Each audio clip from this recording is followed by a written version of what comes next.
This segment of the Bass Kayak and Beers podcast is sponsored in part by Dark Horse Tackle. Go to darkhorsetackle.com and use promo code BKB5 to save an extra $5 when you build your own box.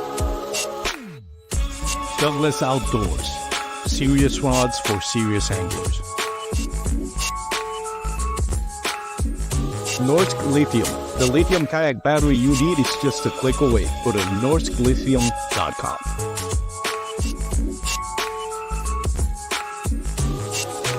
Catch Outdoors, the official measuring board for all 3 national trails.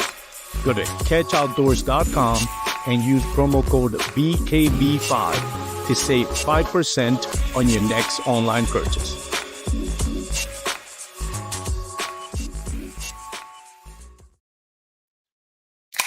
What is going on, everyone? Welcome once again to the Real Life on the Bass Kayak and Beers podcast. As always, it's your boy Armando. I'm going to have a great episode for you today.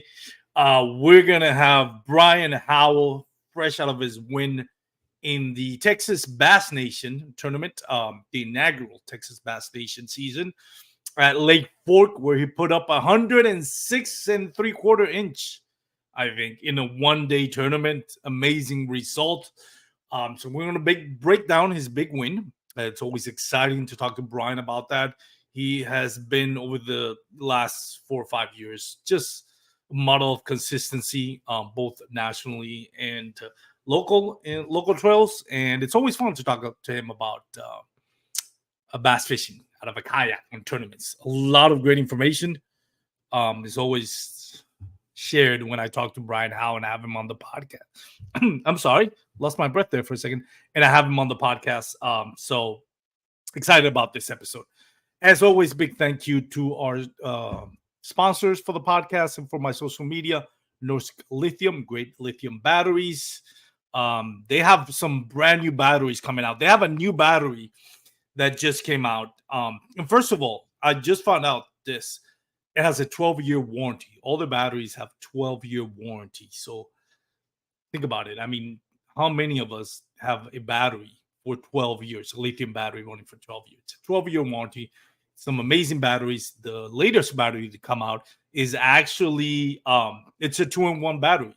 It has, I think, something like a 36-volt, 60-amp, and I think that's for a trolling motor. And then I think it has another, like a 24-volt, 50-amp or something like that. So you can, it has 2 sets of poles, so you can run your electronics and your trolling motor with the same battery, but actually separate. And the key thing about that is, for those that use forward-facing sonar, especially on a kayak, when you're trying to save space and weight on a kayak, sometimes you'll use a battery for both. And what happens is it may distort or cloud the image for the forward-facing sonar if you're using the same battery. But in this case, it's one battery with 2 different connections. So it's a separate battery, 2-in-1. So it won't affect the imaging on your forward-facing sonar while you're also powering your trolling motor. So go check out the website, norsklithium.com. Douglas Outdoors, they're coming up with a new sets of swim bait rods. I recently did a video on it. It's on my YouTube channel. It's from iCast, so go check it out.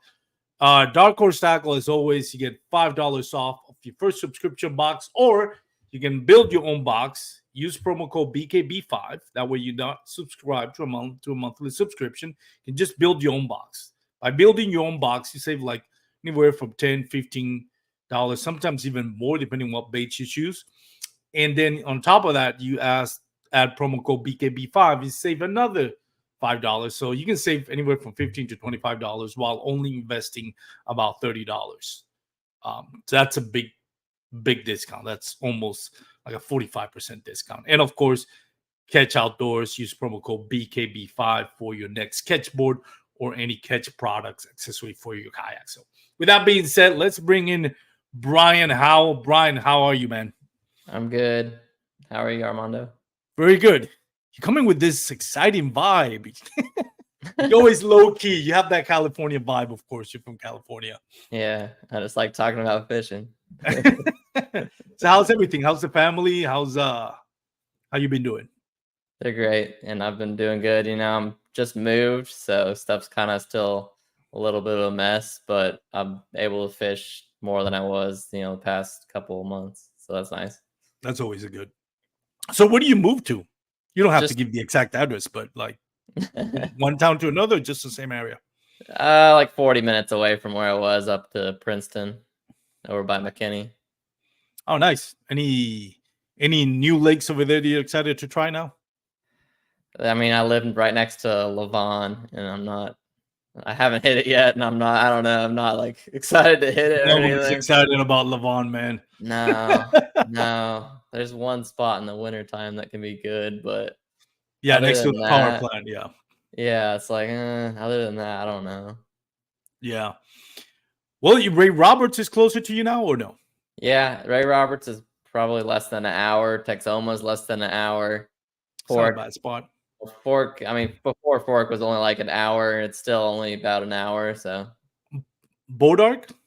yeah, Bodark's maybe an hour, 10 minutes, something like that. That's not good news for anybody that's fishing the Texas Bass Nation Classic.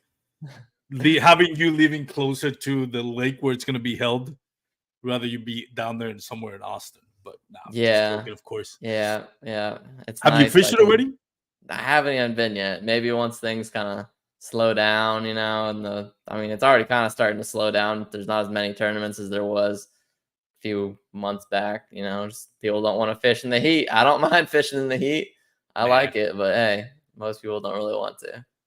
Well, truth be proof is in the pudding, right? You just fished Lake Fork, put up 106 3/4 inches on a very hot summer day. Not as hot as it usually gets in August, but still, a mild hot day in Texas beats a hot summer day pretty much everywhere else, maybe except Arizona.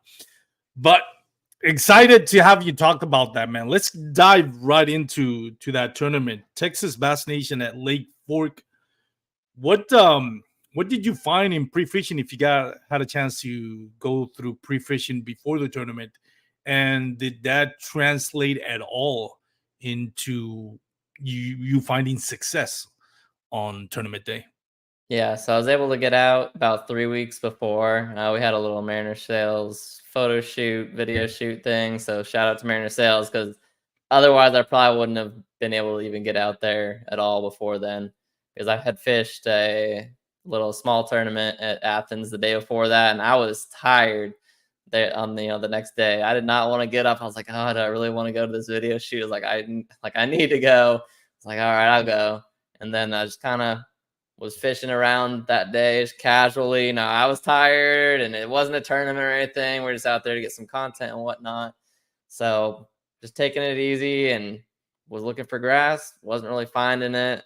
Eventually ran into like a little point of grass, made some casts, boom, caught a 7-pounder, like a 23-inch. Really?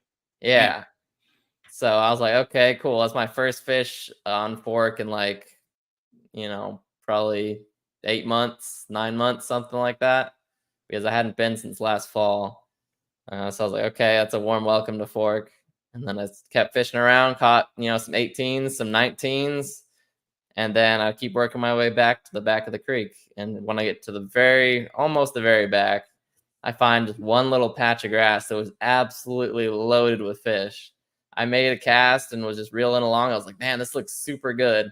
Like, there has to be fish back here. And I just was reeling along, and I had one just come up and kind of like come right behind it and almost get it as I was pulling my bait out of the water. I was like, oh man, I can't believe I pulled my bait away from that fish. Like, that was a good fish. So I was like, okay, whatever. Let me just cast back in the same spot. Casted back in the same spot. Boom, caught one. And it was like a 19 or a 20 or something. I was like, okay, cool. Just kept fishing the same spot. Made a cast, a couple casts later, boom, another one like 19. Boom, another one 19. It started getting crazy. And then Guillermo was back there with us, taking pictures and all that. And he hadn't really fished yet. So he's like, all right, do you mind if I make some casts in there? So he tied on what I was throwing, cast it in there. Boom, he catches a good one. I was like, what the heck is going on? Like, this is a fire spot. And then Matthew Scotch was also back there, and he was throwing a swim jig. He wasn't getting any bites on that. They would not touch the swim jig. So he ties on the bluegill jackhammer like that I was throwing. Boom, he catches a one. I was like, okay, well, this spot's loaded. And we kind of ran out of time after that, and we, headed off the water. But at that point, I pretty much knew I was going to fish back there in the tournament. I was going to try to get out, a few days before the tournament or like the weekend before, but it just didn't happen. And honestly, it would have just been to eliminate some water. But, I wasn't able to do that. So I said, screw it. I'm just going to fish back there and hope for the best. Hope they're still back there. And, they were. They were still there. They were still there. It wasn't like practice. It wasn't like where it was just one little spot and they were loaded. I had to work an entire big area to get bit. Nothing was like, you might catch 2 fish out of one spot. That was like a really good spot. But most of it was like, oh, I had to get one here. And then, you move down 20 yards. Oh, I got one here. And over to the left side now, I'm fishing down there 30 yards. Oh, I got one. They're kind of spread out. Nice. Were you using the same jackhammer bluegill bait that you used on I guess pre-fishing or the day of the shooting? Was that the same bait that was working? Yep, same exact bait. Just bluegill, the Brett's bluegill jackhammer, and Yamamoto Zacho trailer, the green pumpkin trailer. Just dip the little tips of the tail and chartreuse dye, just make it look like a bluegill. Yeah, that's always. I think out of the jackhammers, one thing about the jackhammers, I mean, we know how great the design is of the, the head and the blade and all that, but their color pattern for the bluegill and the Beelight, something I forgot the name. The Beelight Delight. Beelight Delight. That pattern, I don't know. Same thing. If you put like a Seiko trailer with either that is built in that chartreuse accent color, or if you dip it into some green chartreuse JJ Magic or spike it, I mean, it's just dynamite on any lake, not just Lake Fork. It's just dynamite. Any time during the summer, that's my favorite thing to throw, really. I mean, it doesn't matter if it's crystal clear water or if it's pretty dang stained. Like, it was back where I was fishing, it was pretty stained. It was maybe 2 feet visibility. It's probably more like 1.5 feet. So it's pretty stained. Have you ever fished that spot before in any tournaments or casually on your, fun day of fishing in Lake Fork? Oh yeah, I'm super familiar with that area. I've won a lot of money out of that spot, but most of it was, like 5 years ago. I'd say in 2019, I had a really good year back there. It was just loaded with grass, loaded with bass. I went out there almost twice a week during the summertime. I'd go for like 4 hours since Fork's not too far from me. I'd just go for the morning or just go for the afternoon. And every time I'd be catching at least one big one and a bunch of, decent ones. So I'm super familiar with that area back there.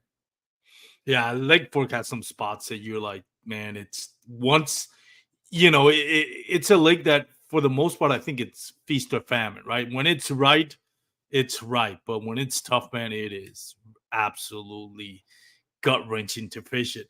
But you're very familiar with the lake and one thing that I'm impressed by, not just the results on this one. You and I were talking on the pre-recording. You put 106 inches, 106 3/4 inch on a hot summer day, typical August day in Texas.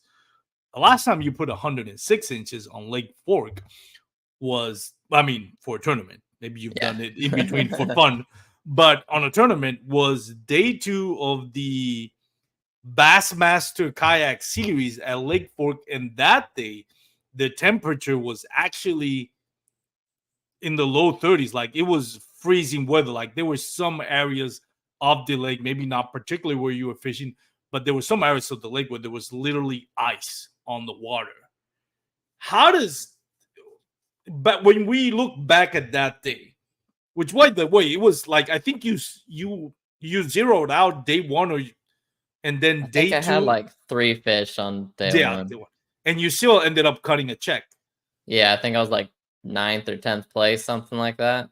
Yeah, so Like it was. I got a good check for only having 3 fish on day one. Yeah, I think only like 3 people caught a 2-day limit on that. One was Gary Morgan, who I think eventually won it, and I can't remember the name of the other two. But that was definitely an epic day on the tournament for all the right and wrong reasons at the same time. But once only like I said, only 3 anglers got a 2-day limit, but Yeah. then there was anglers that day too, like yourself, put up 106 inches. How does that contrast? Like what you found on this time on Texas Bass Nation tournament here in summer to what you found on the Bassmasters on winter? What's the Yeah, I mean, difference? it's completely different because especially since then the water was low too. They had drawn it down for Yeah, those dam repairs. So, what is probably 5, 6 feet low at that time. So, there was zero grass in the lake, not a strand of grass in the lake. And then I was just flipping timber basically for that one, just kind of along creek channels and whatnot. And, they were just sitting right on those stumps. And then for this one, complete opposite. Water's been up for, a year. It's right below full pool, maybe like 2-3 inches low, something like that. yeah. And there's just grass everywhere. Everywhere on the lake pretty much has grass. Like anywhere you would expect to have it, has it. And it's not because in 2019, when I used to fish the crap out of that spot, it had a little more grass than it has now. But, it's other than that year, this is the best year for grass that I've seen. Yeah, it's interesting because I think once, first of all, the water levels dropped. Then not last year, winter was a little bit better, but previous to that, the previous 2 years, actually, I think it was 3 or 4 winters ago. That's when we had that big freeze, which killed, I'm sure, a lot of the grass. Then the lake got drawn down, so it has changed a lot. Like I feel like now it's coming back to what it was, before that harsh winter for Texas standards, of course, and that drawdown for the lake. And do you think, in a way, that kind of like replenishes or recycles the fish? Like, do you think there's, you know, when you have the spot that traditionally it's going to have grass, both especially with Texas with mild winters, it's going to have grass throughout most of the season, most of the year, and geographically changes very little. But with all the changes that we mentioned, the drawdown and the harsh winters for a couple of years in a row, what do you think it does to the fish population for those spots that kind of like go through that geographical change? I think the fish kind of spread out. You have that grass, it really concentrates them in the Yeah. grass. They want to be in that grass. But if there's no grass, they just kind of can go suspend out in the middle and do their thing, or they just go out on that timber because Fork's loaded with timber. And that Yeah. seemed to be the case, in those years where it was low, year, maybe 2 years, whatever it was that it was low. I mean, you just go out there and flip timber or just throw a jackhammer and you just be swimming it by some stumps. You wouldn't be, there wasn't a ton you could really do then. They were just spread out everywhere. There were no like real money spots. Like with the grass, I feel like you'd have really just super juicy spots because they'll be stacked in some of those patches. You might catch, like when I was fishing that Mariner Sales thing. I mean, I caught a bunch of fish out of one patch of grass. It was just, one stretch, maybe 20 yards long, and I'd caught maybe 30 minutes. I had at least 5-6 fish out of it. Yeah, and one of the things that I think it's interesting about that lake, like you mentioned, it has grass like everywhere. Like right now, every spot you think it'll have grass has grass. Now, talking to some anglers and with a little bit more experience, I've always heard like in summer, what most bass would do is like congregate areas if there's a lot of grass, usually where it's closer to the main lake where it has maybe like windblown areas or has a little bit more of a water movement because oxygen levels are going to be higher.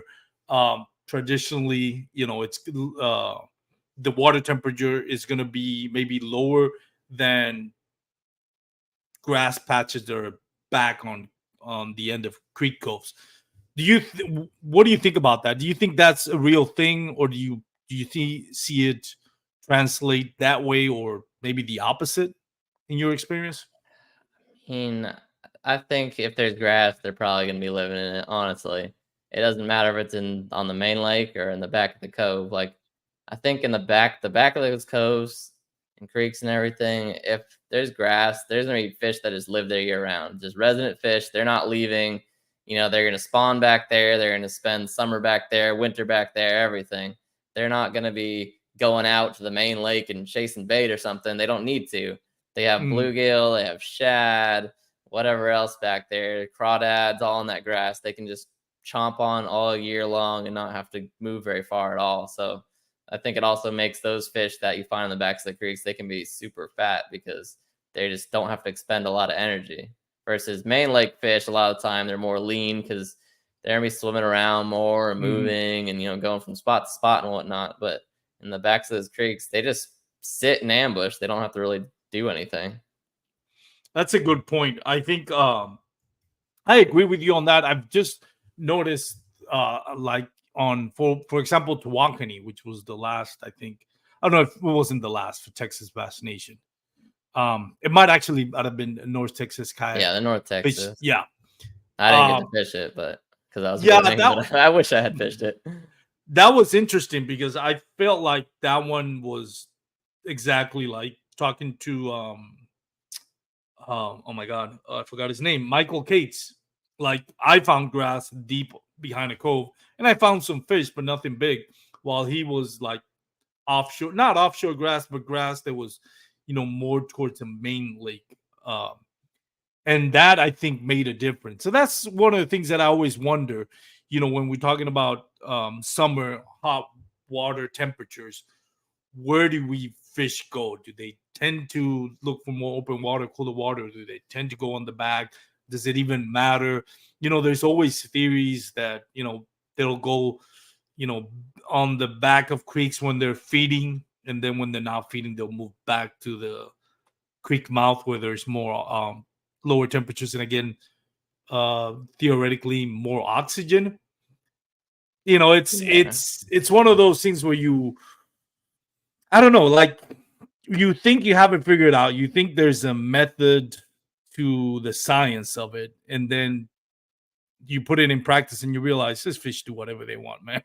Yeah, There they are kind of no, do. yeah, I mean, I feel like those main lake grass spots are nicer because I feel like those fish reload more. I feel like those fish probably go out and kind of hang out, in open water or whatever, do their thing, or just sit out there and relax. And they move up in those grass lines and whatnot and just feed for, a hour or two or whatever. Then, okay, I'm full. Let me just go back out yeah, to the grass line and go out to open water and just relax. So you have fresh fish coming in throughout the day, just doing that versus in the back of the creek they're probably just going to be sitting back there. And, once you catch all the fish that are back there, you're not going to get a ton of new ones. yeah. It's not one of those. There's some spots depending on the lake. There's some spot where the fish are going to replenish, right? They're always going to be like a new school of fish is going to come by. They're always circling. A lot of it has to do with current. But when you get a lake like that really does not have much current on it, and the water temperature gets so hot, yeah, it's not typically those areas where it's going to get replenished. It's going to get, again, kind of all hypothetically Yeah. speaking. Yeah. Like we don't, Texas lakes for the most part, we don't have current. Like there's a couple, kind of river type lakes, but most of them, no current. But then everyone just wants to go out offshore fish in the summertime. Like, oh, it's hot. Let me go fish deep and all this stuff. And then it kind of leaves those fish in the backs of the creeks just unpressured. I mean, there's not too many guys that want to go way back in the back of the creek and like, oh, I need to go fish grass in 3 foot of water in the dead of summer, and the water's 90 degrees. They just don't think that.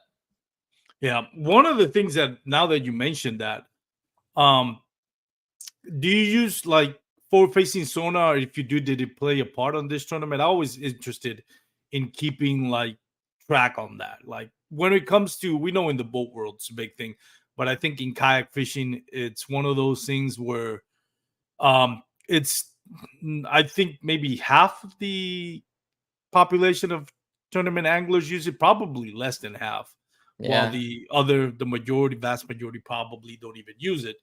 And I've always wondered, um, I always try to keep tabs on whenever I have somebody that wants a tournament. Did you use forward facing for now? Did it help you in any way? And that is by no means um, a discredit to your results. Whether you use forward facing sonar or not, you catch them, man. Even if it's you're using forward facing sonar, you still have to learn how to use it. It's still a talent or a skill that you have to, apply and learned in order to be good and successful at it. But that, with that Yeah. being said, did that play a part in your tournament? Not at all. I didn't even turn it on. I have it on my boat. I use it when I'm fishing out deep, but honestly, if I'm fishing grass, 99% of the time, I don't have it on even. I don't want it bothering me. It's just a distraction to me when I'm up fishing shallow most of the time. I've always wondered, again, when we look at the elites on the Bassmaster Kayak Series, we know it's a great tool. I sometimes think that the reverse applies to kayak fishing tournaments, especially, well, both local and national. What I mean by that is I see a lot of anglers that have the forward facing sonar, but not really proficient at it. And it takes them away from their game. So I think, like, yes, you're going to have people like you and Miner, who's very proficient at it, very good at it. And when he's dialed in on his game using the forward facing sonar, he's pretty much unbeatable. Yeah. Then again, we just saw on Susquehanna, where he just won the tournament. That's one of the things that I think separates you and Miner from a lot of the pack. It's just his ability to fish shallow without forward facing sonar, or fish deep with forward facing sonar. But the point that I'm trying to make is, like, there's only a handful of anglers, I think, in the kayak fishing community that participate in tournaments that are really, really good at it, that actually, or good enough that actually gives them a competitive advantage in certain types of scenarios where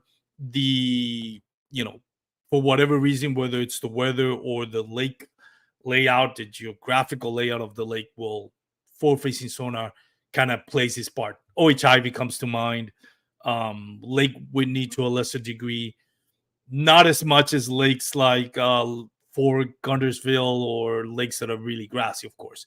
That being said, do you think there is something? Do you think that that's a thing? Like, we see more anglers handicap themselves by trying to get better at this and actually opening the door for anglers that, like you mentioned, that are fishing shallow and are just kind of like what we call it, junk fishing. Yeah, I think it definitely takes some pressure off the shallow fish guys. Just like I said, want to go offshore, want to go scope, want to do other stuff, versus some guys are like, no, I want to be up in the dirt and just chucking reaction baits in the shallowest water I can find or whatever. And I do think it definitely hurts some people just having that scope on, because like you said, like if you're not very proficient with it, it's a lot of the time you're just wasting your time. Or even if you are proficient with it, it's not the thing to use in every single tournament per se. You might be out there like, oh, I'm trying to force the scope bite, and it's just not the deal that time. You might have been better off going to fish shallow, and instead you fish deep all day long, just chasing fish that didn't want to bite or whatever. You're seeing them on there, but especially at Fork, believe me, those fish will just see your lure and swim the opposite direction. They don't want anything to do with you half the time. Yeah, for sure. I've caught some big fish scoping before on Fork, but I've had way, way, way more see my bait and just go the opposite direction and not even think twice about my bait. Like, they actively are avoiding your bait sometimes on that lake because they're so educated. Yeah. And it's such a high pressure lake as well. It's every, like, I've said this so many times on the podcast. I've fished on a Monday morning at 7 a.m. and seen boat tournaments on a weekday. And it's not even summer. I'm like, this is crazy. It's a Monday morning and people are having tournaments. but it is what it is. I mean, it's also you have the guides and the crappie fishermen that love fishing for crappie, because that's the other thing. It's we think about bass fishing, but it's an amazing lake for crappie fishing. Yeah. Like if bass anglers love Lake Fork because of the size of the bass, boy, you should see crappie anglers, man. They absolutely, I mean, I've seen some slabs at Lake Fork that you would think you hooked up into a 5-pound bass, and when it comes out, it's just crappie hitting your jig or your Yeah. Texas wick worm. Yeah, that's for sure. The fork, just in general, is a super healthy lake. Everything that lives in that lake gets big. It's not just the bass. Yeah, it's a great lake for sure. Has this been your biggest one-day limit on so far this year? Yeah, that's my biggest limit for sure for one day. It's my biggest limit in the tournament period. I've caught bigger limits fun fishing. I've caught 112 and a quarter out of fork fun fishing, but not, that was fun fishing. Fun fishing, totally different game than a tournament. Yeah. Oh, so this is your biggest bag on any day, one-day tournament, on any tournament? Yes, any tournament. Like it's probably before that. My biggest was like 103. Well, 106. Or I guess you're right. I had 106, but other than that, I had 106 on fork before, 106 and 3/4. But everything else, has been low hundreds in a tournament. Low hundreds. You say that like with a disappointment. Low hundreds on a tournament. Dude, I would kill to have a low 100 in any day. Yeah, see, the thing is, that small Athens tournament I was talking about earlier, there's like 2 little tournaments, and I end up getting second place with 100 inches even, So I was like, oh man, like you catch 100 and then you get second place. I still remember, I reference this all the time on the podcast. Kayak Bass Nation series, day 1 in the Lake Trinity. Lake Trinity river system, which included Marine Creek, Fort Worth, Lake Worth, I should say, and Eagle Mountain Lake. And, what was it? Guillermo Gonzalez won with 110 inches. Second place was Jody Quinn with 109. And he was leading up until the last 30 minutes. You would have think like, oh, dude, 30 minutes ago, I got 109. I got this in the bag. Yeah, you would think. 27 minutes ago, and good old Guillermo Gonzalez puts up like a 24-incher. That's crazy, man. I remember talking to Jody Quinn on that boat run, but he was just laughing it up. Like he's like, bro, I can't even be bad at that. Yeah, I can't even be bad. Yeah, you have the best day of your life fishing or something. Like, oh, I still got beat. Like, what? Just tip your hat to it. It's just like good riddance. I mean, like that is crazy. Yeah, that's what I was worried about happening at fork. I was like, man, I have 106 and 3/4, but it's fork. Someone could go catch 108. At any point, it's possible. They live there. It's not out of the question. Yeah, it'd be kind of some weird freak thing if it really did happen, but it's possible. You never know. I'm trying to pull up the results for that tournament. I don't know. Dwayne Wally, I love you, buddy. You do an amazing job with Tourney X. But that search bar, when I put Texas Bass Nation Kayak Series, it pulls up like maybe 20 different tournaments. Fork? That's it? Just put fork and it'll probably show up. I don't know what it is. Send you the link. I think, let me see if I can find it. I kind of want to share a 0, an O, not a 0. There we go. Of course, I hit back button instead of search. Let me go back to that. That's all I had to do. Fork. Let's see. Yep. North Texas, August 3rd. Oh, it was the that was joint in conjunction. Both of them, yeah. Oh, so you did both of them? You double dipped? Yeah, double dipped. So I came out with like $4,300 or something for winning both and getting big bass for both. Now, that's the most I've won locally, I'd say. That and scores you some points with the wife. Makes it easier when when you see that credit card bill with all the reels and rods and baits that you bought, it definitely, eases the tension, of course. I say that Yeah. jokingly, but so let's see. Looking at it, I'm sharing the screen for those that are watching on YouTube or Facebook. By the way, this is a pre-recorded episode. I forgot to mention that. You probably see the little ticker on the bottom.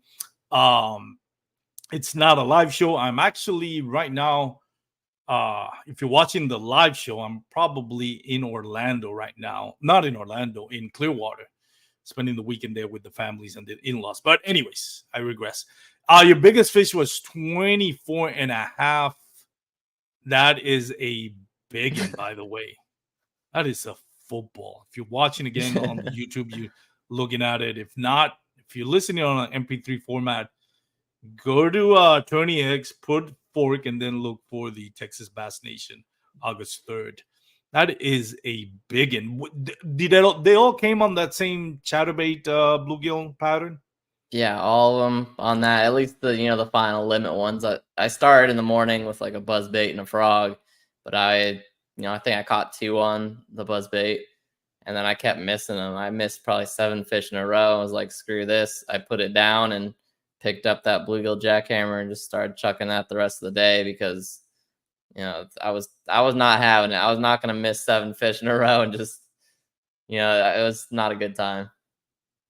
By the way, now that I look at the results, I am trying to find, because I know right now it's kind of like a two-way horse between Matthew Scotch and Michael Cates, but I don't think Michael Cates took part in this one. I know Mike. He did. He did? Yeah, he got, I think, I have it over here, 14th place. 14th place. I thought that was Matthew Scotch who had 14. Let me or at least on for Michael Cates. Yeah, I missed that one. 81 and a half. So Michael Cates picks up some valuable AUI points, and Matthew Scotch, it's a 7. So that race for the AUI is getting very interesting. It's nice to see somebody other than Matthew Scotch or Michael Cates won this tournament, because they've been pretty much trading first and second place for most of this. Yeah, apparently Scotch calculated the AOI already, and he's I'm sure like, he did. him and Cates are within like an inch of each other, and I'm like 5 inches back now. So I'm in the race now too. There you go. We have for North 2 more Texas. Yeah. For North Texas, for Texas Bass Nation. For North Texas. I don't know. I mean, Texas Bass Nation has one more event, so I thought so Matthew, I thought going into this Matthew Flett was leading. I guess you're right. It's Flett and Scotch. That's what it was. Oh, okay, Flett and Scotch. Flett and Scotch. You're and right. Texas Bass Nation, I think normally it's Cates. Normally it's Cates, because Cates he just knows these lakes like the back of his hand. He just smashes on any of them, Yeah. So I think on Texas Bass Nation, I know it's kind of confusing because most of them are double dipping. Texas Bass Nation, North Texas double dips 2 or 3 times. East also once or twice. And then West, I think once, and the South or Central double dip twice. So it's kind of like 2 tournaments, 2 AOI races at the same time. So I think in the Texas Bass Nation, it's Scotch and Michael Cates, but I might be. Yeah, that probably is. Yeah. But still, at least for the Texas Bass Nation, 1 more to go, OHIV, and then the Classic for the Texas Bass Nation. I think that's what they're calling it, which is going to be at Bodark. You automatically qualify. You would have qualified anyways with points, but you automatically qualify being the top 3. Are you putting that as one of your goals to qualify for the for the Bassmaster Kayak Series Championship next year? Yeah, I'd like to qualify for that for sure. I mean, especially it's here. We don't know exactly what lake, but it's going to be around here somewhere. You might be very happy to know. I don't know how official it is, but I hear Lake Fork right now is. I've heard that it's being considered, right? Yeah, I think it's a heavy consideration. I don't know that they will go back to Possum Kingdom, but then again, for the Classic, they are going back to Lake Roberts. So they're going back to Lake Roberts for the Classic. On the Bassmaster Elite side, I wouldn't be surprised if they're going back to Possum Kingdom for the Kayak Championship Series. But I've heard that Lake Fork is getting some consideration, which is interesting because it is about a 2-hour drive from headquarters, where it's the kind of like the festivities, I should say, the expo Yeah. for the class is going to be held, which is probably in Dickies Arena in the heart of Fort Worth. So it's about a 2-hour drive. So I'm kind of surprised if it's Lake Fork, but if it is, man, that's going to give you an edge, I think, over the Yeah. competition. Yeah, I love Fork. Any tournament, like I don't think there's enough tournaments on Fork. I feel like a few years back, there was For a lot more kayaks. tournaments. The kayak tournaments, yeah, you're Yeah. right. There's plenty of tournaments on Fork. Like you could fish a boat tournament on Fork dang near every weekend, right? Also I'm trying to figure out when is it, the no limit bass power native low no limit bass power hour. I think that's the name of it. That's a mouthful. Yeah. But again, they're coming back to Fork, and I think that's going to be one of those tournaments where they're going to keep coming every year to Texas as long as that tournament stays alive. And I think they're always going to be coming to Lake Fork. It just sets Yeah. up great for them because of the slot limits for boats. I think that's what it makes it so great. Like boat tournaments over there, they have a slot limit, whereas kayak fishing tournaments, because we don't take our fish in a live well, we're not bound to slots. But are you fishing that one as well? Yeah, I'll fish that. I think it's November something. Something like that, I think. And there's a bunch of tournaments here in Texas on the between November and between October and November, I should say. We got the Bassmaster Kayak Series, Mikado. We have the Texas Bass Nation Classic at what is it at Bodark. We got the Throwdown in Columbus Day weekend, somewhere in around Austin, and so we're going to be packed with tournaments those days. So let's see, Native Bass Power Hour. I'm looking at right here. Looks like it's going to be November 16th. So, yep, Lake Fork once again. Yep, it's going to be an interesting one. Did you fish it last year? Yeah, I did. It was tough for me. I only think I caught 3 or 4 fish or something. I think I needed like one more, and I would have gotten one of those last checks. Yeah. I think I remember that. Yeah, you came in like one inch short of catching a check. Yeah, something like that. Something like if I would have, it was, I don't know. I can't remember exactly, but I was close. I know that. It's a fun format. What are your thoughts on the format of no limit and then also Big Bass Power Hour? So basically, for those that don't know, there's kind of 2 ways to win. Like you can catch the most amount of fish, and I think their limit. I mean, the smallest it has to be 14-inch. So it ups the ante. It's not the typical 12-inch that you see on tournaments. It's at least got to catch at least, it has to be at least 14-inch. And there's 2 ways to win. You can win by catching the most fish, 14-inch or above, or you can win money by having the biggest fish on any particular hour, and it runs for 8 hours. So, for example, if the tournament runs from 6 a.m. to whatever 8 hours is, 2 o'clock, I think, then you can earn I think it's $1,000 for the big bass at 6 o'clock, 7 o'clock, 8 o'clock, 9 o'clock, so on and so forth. They also give away, I think if it's 125 entries or more, they'll give away 3 kayaks. One goes to the biggest bass of the whole day. The other one goes to whoever caught the most amount of measurable bass, and the other one is just kind of like a raffle. But in order to participate in the raffle, you must at least catch 1 fish. So if you haven't fished the low limit Big Bass Power Hour, make sure you sign up. Last year, there was a lot of anglers that had never fished a tournament before and were really interested by this format. It seems to be a very fun format. And it really caters to those that are maybe new to the sport, because really you have 8 chances to win like I think it's like, what was it, $1,000 or $500? I can't remember.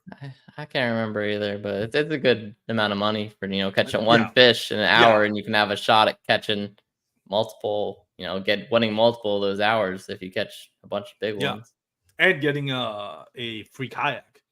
Yeah. So I saw, I think, more newbie to tournament anglers that I've ever seen on any tournament. So that's fun. That's a great thing about it. It gets new people, new anglers to the tournament side of things. So. Yeah, it's a fun format. I just think it doesn't really cater to the way I fish generally. Yeah. Like the no limit thing. I usually catch less fish but bigger ones rather than like a ton of just decent ones or whatever. But I do like the big bass aspect of it because big bass tournaments are fun. Just going out there and like I said, you just catch one fish, boom, you paid for your trip or whatever.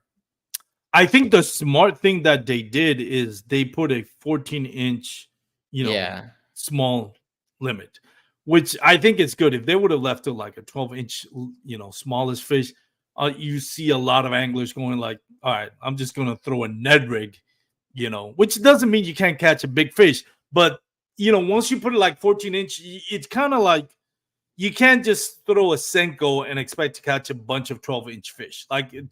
Because now you have to catch a 14-inch fish. Not that you couldn't by throwing a weightless Senko and egg rig, but it avoids that mentality of like, okay, just an angler throwing, a Senko and just grabbing a bunch of 12-inch fish, which obviously they're more abundant, so you can catch a bunch of them, but not necessarily go for the big fish. So it kind of forces you to still hunt for big bass because really it's 14-inch limit. You think 2 inches not that big of a difference, but it is in the style of fishing. You can't just go, like I mentioned, you can't just go throw a net rig and expect that you're gonna catch a bunch of 14-inch fish. Just not gonna happen. Yeah, I like that. That's 14-inch minimum. Honestly, I think we should put 14-inch minimum on all our tournaments. Oh yeah, you would say that.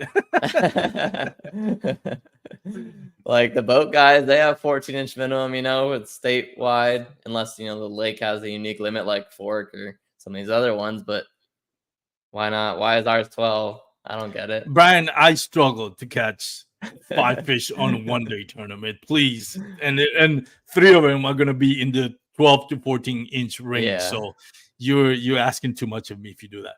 I mean, me too. Like sometimes I only catch 4, but the problem is some guy will go out there and catch 5 12-inchers and beat me because my 4 are smaller than his, overall inches. It's smaller than his like 5 1-pounders. Like if it was by weight, yeah, he'd only have like 5 pounds and I'd have like 15 pounds or whatever, and I'd whoop him, but not in kayak fishing. Yeah, that's the thing about it. But I think it's also the overall, you got the really elite anglers in kayak fishing. And by the way, you included that name. You, Guillermo, Russ Snyder, of course, Cody Milton, which I know he's kind of doing the pickleball tournament kind of thing, but still, when he was fishing, he was right there with Russ Snyder. Ewan Miner, who has come up over the last 3 years, Jordan Marshall, Eric Siddiqui, and then Christine Fisher. The name goes on and on. But there is a small, like the upper echelon of kayak fishing tournament anglers like yourself, I think would go toe-to-toe with the elites of the bass boat tournament.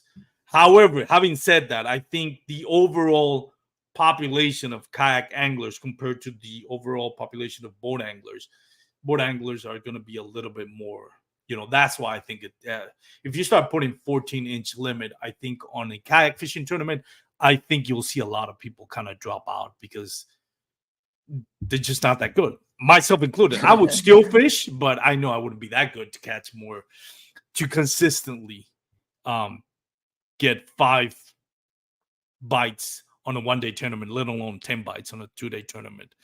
And I think a lot of people would get frustrated at that and eventually drop out. And then it will be just like the elites. And I think once that happens, you're going to see the overall bags for winning gonna drop down considerably. You know, from right now, we're seeing consistently somewhere between 7,000 and 1,100s, like the last tournament says Susquehanna. And that is because, you know, we are allowing 12-inch limit. So it allows more people to feel comfortable fishing it. Whereas you put 14-inch limit, I guarantee you that population is going to drop down. And then you're going to see it's going to drop down to somewhere between 5,000, 3,000 maybe on a national trail, which is not what we want, of course. Yeah, you're probably right. You need participation. Without participation, I mean, tournament's not going to have good prize, and the lower the payout is, the less people want to enter. It kind of just like goes, you know, compounds. Yeah, and that's another point. Like we look at, you know, Christine Fisher, yourself, you know, when you go to a national trail and you see only 50 people have signed up and we're only a week away from the tournament, I would think it's like, wait a minute, is it worth driving 8 hours, paying an Airbnb, food, gas, time away from my family, maybe burning a couple of vacation days for only, if I win, maybe a 5,000 at best payout? I think even the elite of the elites would say like, no, I'm not doing it. It's not worth it. Yeah, I've definitely been there before. I've seen like, okay, I want to do this tournament. This looks really fun. But yeah, it's like 12 hours away or whatever. Oh, there's 50 people. It's just not worth your time and your effort and all your money you're going to spend into it to only win a little bit back. Yeah, and local events too. A lot of the time, you know, there'll be a local event 4 hours away or 5 hours away or something. And like, oh, I want to do this. I like this lake, whatever. Or at least you just want to fish a tournament. You just want to go fishing. And then you see, oh, there's 15 people signed up or 20 guys signed up. You're like, it's not worth my effort and all that gas money and everything to drive 4 or 5 hours just to win a couple $100. Like you're just gonna break even if you get a top 3 in the tournament, you're not coming out ahead. Like it's gonna be fun potentially, but that's it. Yeah, especially with like yourself, you have your wife, you have your kids. It's time away from your family as well, which I'm sure you enjoy spending time with them. You know, the kids grow up so fast and time flies.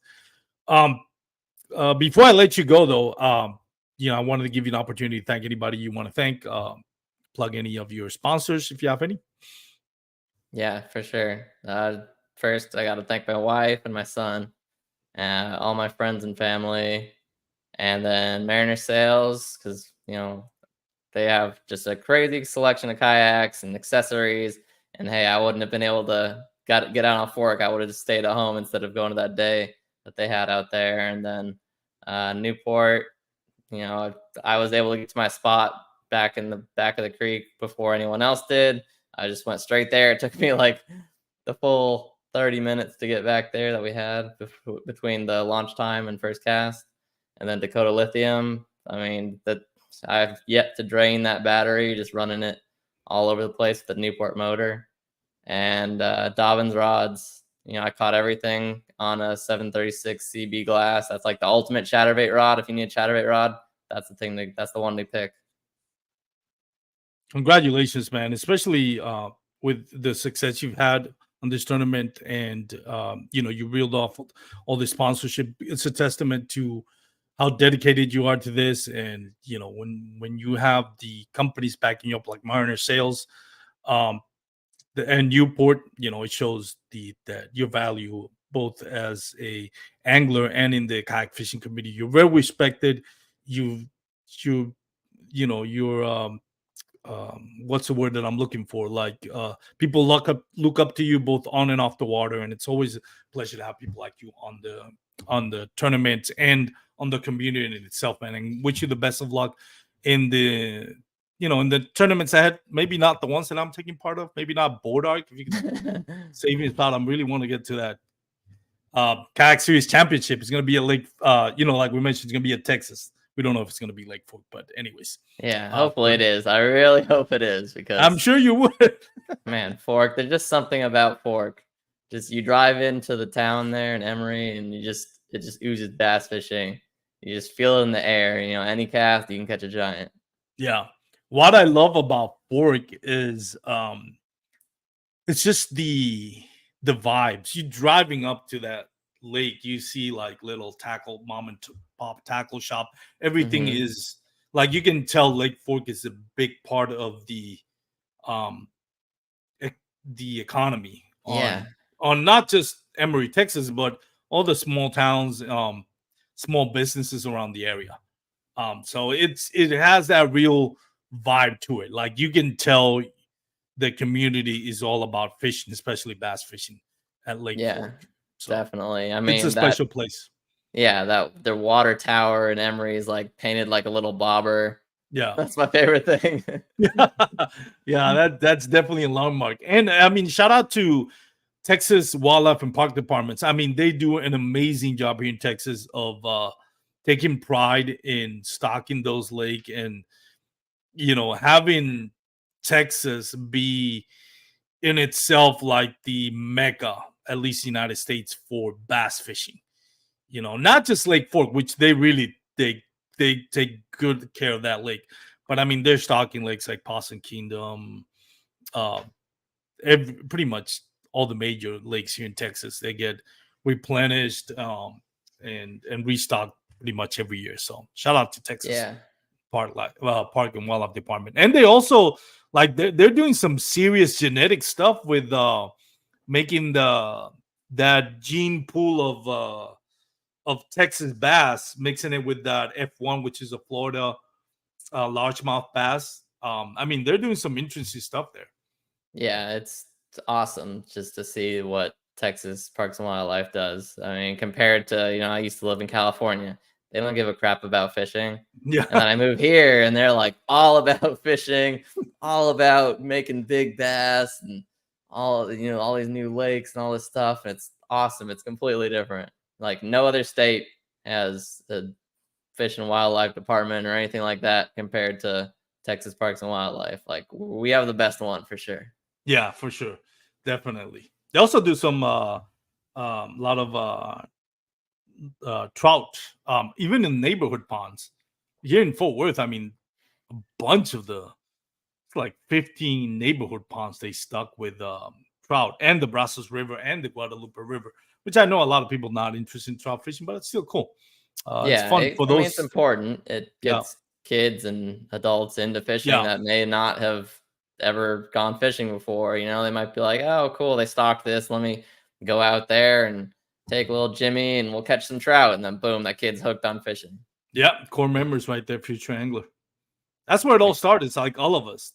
Either it's a dad or even a mom or an uncle or cousin, got us into this. So it's great yeah, I stuff, man. mean, that's kind of how I was growing up. Like they used to stock trout in the lake that I grew up fishing, and my grandpa would take me out there, and whether I caught or not, it didn't really matter. Like, yeah, I wanted to catch Yeah, them, but I was just happy to be out there, and just the thought of potentially reeling in a fish was enough to make me want to go all the time. yeah, yeah. No, it's wonderful. It's calling memories, man. I don't remember catching a fish when I was uh you know really young when fishing my dad, but I always remember spending time with my dad and just bonding and being out on the lake and all that, or even surf casting at the beach. But Nice. it's always fun, man. It's great, and it's something that, again, Texas Wildlife Department is making sure that future generations enjoy this, and we're all for it, man. We're all here for Yeah. it. So, man, Brian, I really appreciate your time. I know it's getting kind of late, and I've had you for an hour, so I appreciate the time. I know you already done a couple of podcasts talking about your big wins, so I appreciate you taking time to join us today. And for anyone out there that's watching or listening, remember you can follow us on social media: Bass Kayak and Beers, Instagram, YouTube, Facebook. And remember, if you're going to be on the water, please wear your PFDs. Have a great night, everyone. Peace out. All right. Thanks.